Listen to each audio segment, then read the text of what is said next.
All right, hey guys, it's Wednesday's testing day. Again, I always say this every workout. It's like what I really love, but Macho Man's one of my probably top 10 CrossFit tests for what it gets to show for especially intermediate advanced people and their ability. But to start off the class, I wasn't talking about them yesterday, the day before, but I forgot to mention the icebreakers there that are at the top of every sheet. This one today's is who inspires you to train. That's a great thing. You can, great way to start the class up, especially we have new people coming back in, people recommitting to their goals. So when we get them to start to say those things back to us, it creates kind of depth of that goal within them, meaning they're more attached to it. They say, hey, I'm training for my kids. One thing for you to say, hey, what about your kids? And they're like, I don't care.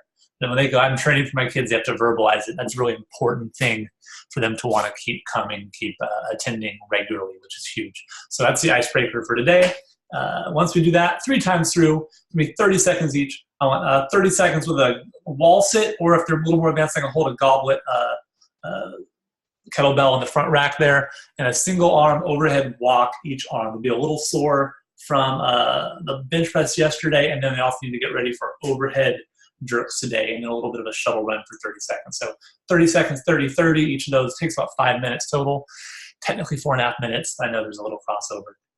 And that gives you time for the icebreaker and the prep of the class to go. From here, it's a partner ladder. The 2 things we have to be able to make sure they do is they can clean there, including the squat there, and go overhead today. If they can do that, they're going to crush today's workout. So not a lot of different movements, but full range of motion, clean and jerk essentially. So it's a 1 to 4 ladder of a med ball clean. Great opportunity to identify who can't do a med ball clean. They're going to go with the coach over here.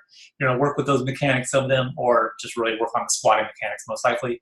And then 1 to 4 partner ladder of ball. So that's 10 reps each there. You could do it 1 to 5 if you wanted. That'd be 15 reps each.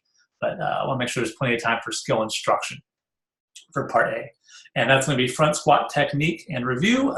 Here, it's going to be, again, front squats to a 5 rep max on 1 set every 2 minutes. And the reason we're doing that without full rest is, 1, it's sub-maximal strength endurance work. So a 5 rep max isn't their absolute best 1 rep front squats. It'll be lower, and then we want them to have to work on the clock a little more, getting ready for the open. So it'll be a lower load than they're probably used to for a 1 rep max, but I think for 5 reps, most people, even with a short rest, can get fairly close here.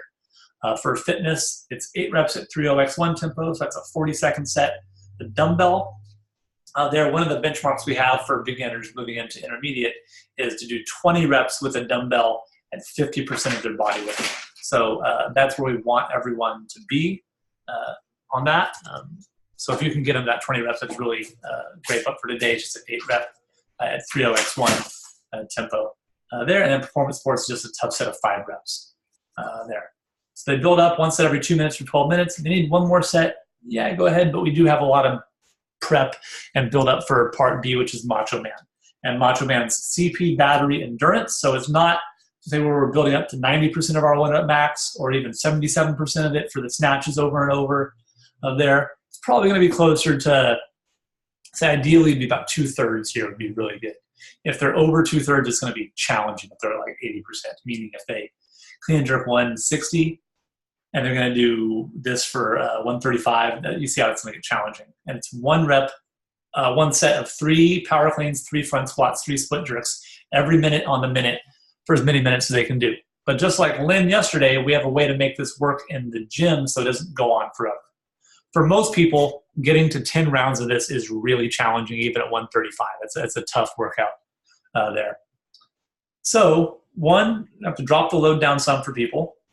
If you can, let's say they get to 5 rounds, and I got 2 power cleans and I was just tired. They're going to skip a minute, and they come back in, they're going to try and do the next minute. So out of 15 rounds total that you can do here, their goal is to try and complete 10 rounds. That way you get people still moving, and they're going to get more reps in versus just, I did 1 round, I couldn't do it, and I'm done. That's not a very good workout. I need more reps, obviously. If you get someone that gets to around 12 and they're unbroken, let's say on the other side, they're a heavy hitter, they get to around 12, and they can keep going. Round 13 is 4 plus 4 plus 4. Round 14 is 5 plus 5 plus 5. If they can do round 15, that's almost impossible for someone that means they probably went way too light. And even then, it's really hard to do 18 reps in a minute of a heavy load at like 185 or 135. It's super challenging after that. So they've done probably double Grace almost. And now they're with squats, and now they're trying to do another half of Grace at 18 reps in a minute. So you can see why that's how we help them find an endpoint. If someone gets to 10 rounds and then they're done, their workout's done. Our goal is to get 10. So if they get 8 rounds and they miss a minute, they're going to go, the next round they pick up is minute 10. That would be their 9th round. And they get to minute 11. If they finish that, that's 10 rounds they completed. It took them 11 minutes to finish 10 rounds. So their score would be, I got 10 rounds in 12 minutes, got 10 rounds in 14 minutes. You're also going to have them drop the load down. So let's say I get to 8 rounds or 5 rounds, 135 just smoked me. I rest the 6 minute. I can drop it down really quick to say 115 or 95 to keep going those 5 more rounds. That way I'm able to continue on that part. The goal is 10 rounds. Fitness is with 2 dumbbells, 5 hang power cleans, 5 front squat, 5 push press. That's pretty challenging for them to go through the rounds on that. Also, 135, 90 is tough. You're going to scale that down for most people.